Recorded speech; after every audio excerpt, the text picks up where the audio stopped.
जय हिंद दोस्तों, बात करेंगे दुनिया के सबसे ऊंचे ब्रिज के बारे में, यानी कि चेनाब ब्रिज के बारे में।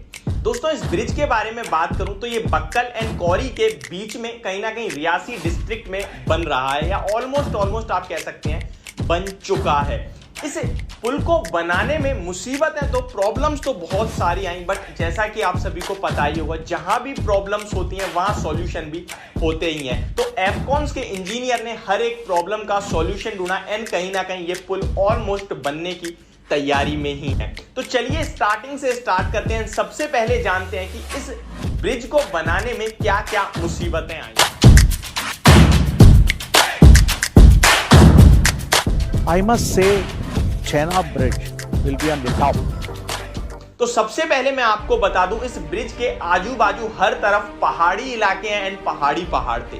यहाँ पे ट्रैक्टर, क्रेन, कुछ भी जाने के लिए, कोई भी इक्विपमेंट जाने के लिए रोड तक नहीं था, हर तरफ पहाड़ थे। एंड आपको ये जान के हैरानी होगी कि यहाँ से वहां जाने के लिए इक्विपमेंट्स को भी पहुंचाने के लिए लगभग 35 किलोमीटर का लंबा एक रोड बनाया गया बक्कल साइड पे। एंड वहीं अगर कौरी साइड की बात करें तो लगभग 3 किलोमीटर रोड कौरी साइड पे भी बनाना पड़ा, बट बक्कल साइड पे काफी ज्यादा मुसीबतें हुई। इक्विपमेंट्स पहुंचाने के लिए लगभग 35 किलोमीटर लंबा कहीं ना कहीं रोड बनाना पड़ा। आगे बढ़े तो आपको एक चीज जान के हैरानी होगी कि इन्होंने डेप्थ जो है लगभग गहराई की बात करूं तो बक्कल साइड पे 280 मीटर की गहराई करी गई ताकि बेस क्रिएट करा सके। एंड वहीं पे अगर कौरी साइड की बात करें तो 206 मीटर की गहराई करी गई।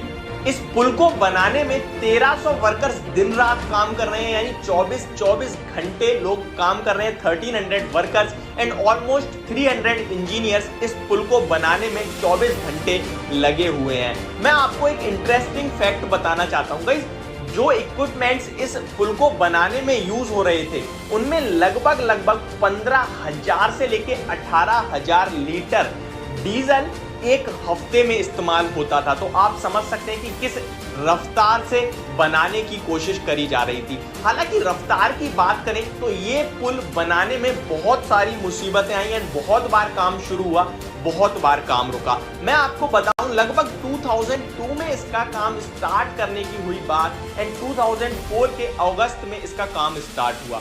लगभग 5 साल या 4 साल ये काम चला 2008 के सितंबर तक एंड इस काम को हॉल्ट रोक दिया गया। क्यों? क्योंकि इसकी सेफ्टी कंसर्न्स की वजह से, कि यहाँ पे सेफ्टी को लेकर कुछ कंसर्न्स उठे एंड इस काम को वहीं हॉल्ट यानी रोक दिया गया। उसके बाद 2009 में दोबारा से इस काम को स्टार्ट करा गया सेफ्टी कंसर्न्स को ध्यान में रखते हुए। इस प्रकार काफी सारी बार ये काम रुका एंड चालू हुआ। एंड इस बीच में इस काम ने, इस प्रोजेक्ट ने लगभग अपनी डेडलाइंस हर बार तोड़ी। सबसे पहले 2010 की डेडलाइन वो ब्रेक हुई, 2015, 2016, 2017, 2019 हर एक डेडलाइन क्रॉस हुई, यानी कि काम टाइम पे कंप्लीट हुआ ही नहीं, इतनी तेजी से काम करने के बावजूद भी। और मैं आपको कुछ इंटरेस्टिंग बताऊं इस पुल के बारे में, तो ये काम 2017 के बाद लगभग बहुत ही स्पीड से, तेजी से काम होने लगा, क्योंकि 2017 में इसकी मेन प्रॉब्लम सॉल्व हुई। जो आर्क है इस पुल का सबसे ज्यादा अजूबा जो आर्क है, वो आर्क का डिजाइन कहीं ना कहीं यूएसपी फिनलैंड के द्वारा तैयार हुआ। कहीं ना कहीं सब consultant Leon Hart and Andre and partner के द्वारा, जर्मनी के द्वारा इसकी डिजाइन तैयार हो गई एंड ये बनके तैयार हो गया लगभग पूरा का पूरा आर्क। एंड उसके बाद काम तेजी से तैयार हुआ। अब मैं आपसे इस ब्रिज के सबसे इंपॉर्टेंट पार्ट, इसके आर्क के बारे में डिस्कस करना चाहता हूं।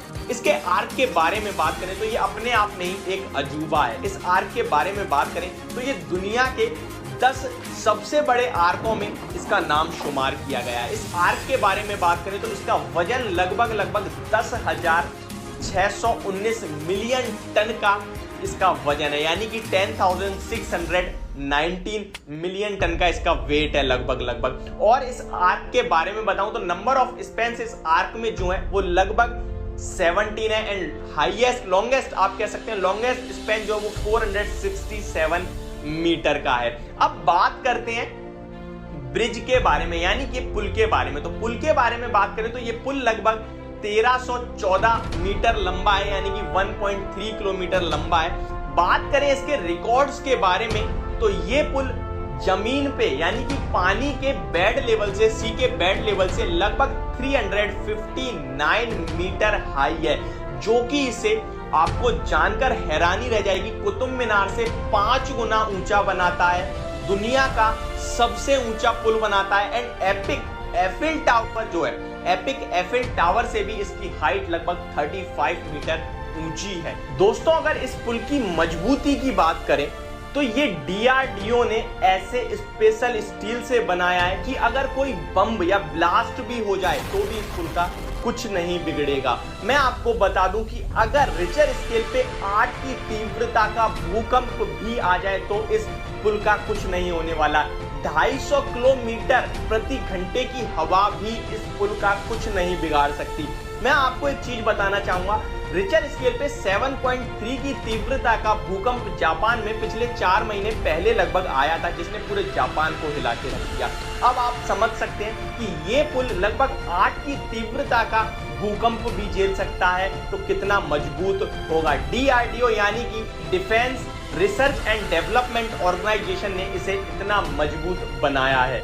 इस ब्रिज के बारे में आपको मैं और कुछ डिटेल्स दूं तो इसकी कॉस्ट के बारे में जान लेते हैं। अब इतनी सारी प्रॉब्लम हुई, इतना अजूबा बनाया है एक हमारे भारत ने, तो इसकी कॉस्ट के बारे में मैं आप सभी के साथ बात करूं तो लगभग 1486 करोड़ की लागत इस केवल ब्रिज को बनाने में लगी है। मैं आपको बताऊं इस पूरी रेलवे ट्रैक को यानी कि USBRL प्रोजेक्ट को बनाने में लगभग 28,000 करोड़ रुपीस का कहीं ना कहीं बजट बना है। मैं आपको बताऊं ये पूरी इंडिया की इकोनॉमी का 10% होता है। तो ये थी मेरी तरफ से जानकारी। होप आपको ये वीडियो समझ में आई होगी। ऐसी और जानकारी भरी वीडियोस देखने के लिए मेरे चैनल को सब्सक्राइब करें, वीडियो को लाइक कर दें and stay tuned with us.